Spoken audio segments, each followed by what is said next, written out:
নমস্কাৰ সকলোলৈকে নতুন বছৰ শুভেচ্ছা জনালোঁ। এয়া আমাৰ মা আৰু খুৰী আপাহঁত জুই ফুৰাই জুইগুৰিত বহি আছে, সেইকাৰণে ভিডিঅ'টো অকণমান পাই দেখালোঁ। এয়া হৈছে আমাৰ ঘৰৰ পিছফালে জুইশালত।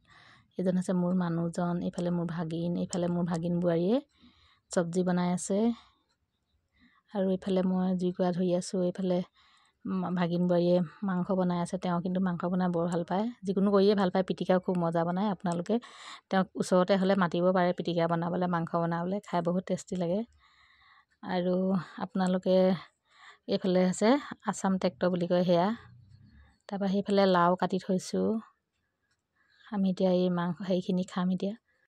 আৰু চালাডৰ কাৰণে আমাৰ বাইদেৱে চাটনি ঠিক কৰি আছে। তেওঁ কিন্তু বৰ ধুনীয়াকৈ জানে। এইফালে তেওঁ মানুহজনো কিবাকিবি কৰি আছে। এইফালে আমাৰ ককাইদেউ হয়। এইফালে ৰঙা জেকেট পিন্ধি থকা মোৰ দেওৰ হয়, সেই আমাৰ পোৱালিটোৰ দেউতাক। তেওঁলোকে সকলোৱে খাবৰ কাৰণে পাত পত্ৰ ৰেডি কৰিছে। তাৰপাছত সেনেকৈ সকলোৱে মিলি আমি এনেই অকণমান ভাত এসাঁজ খালোঁ আৰু সেইদিনা ধান শুকুৱাইছিলোঁ যে সেয়াই খালোঁ। মনে বিচৰাৰ দৰে পাৰ কৰিব পাৰে, সুখ সমৃদ্ধিৰে পৰিপূৰ্ণ হওক 25 বছৰ, তাৰে আশা আৰু কামনাৰে মই মাংস বনাই আছোঁ। ধন্যবাদ। সুখেৰে থাকা, হাঁহি থাকা, সুখেৰে থাকা। এইটো আমাৰ বাচ্চাটো হয় নাই? আমাৰ জুহেলিখন ইমান ধুনীয়া চক। নেটৱৰ্কটো এতিয়াহে লাগিলে।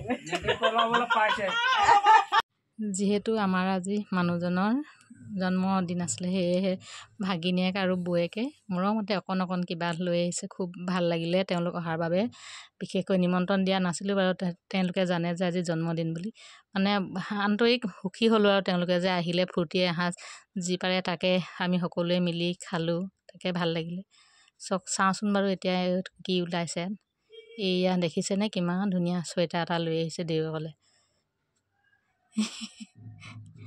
ভাল লাগিলে এনেকৈ আগলৈ আহি থাকিবলৈ, যেন গাত ভগৱান ঈশ্বৰে মানে শক্তি দিয়ে, কাম বন কৰি খাই থাকিবলৈ তেওঁলোকক আশীৰ্বাদ কৰিছোঁ। আৰু এয়া ভাগিনীয়েক আহিছিলে নহয়, ভাগিনীয়েকে এখন ফুলাম গামোচা লৈ আহিছিলে, তাইলৈও অশেষ ধন্যবাদ থাকিল।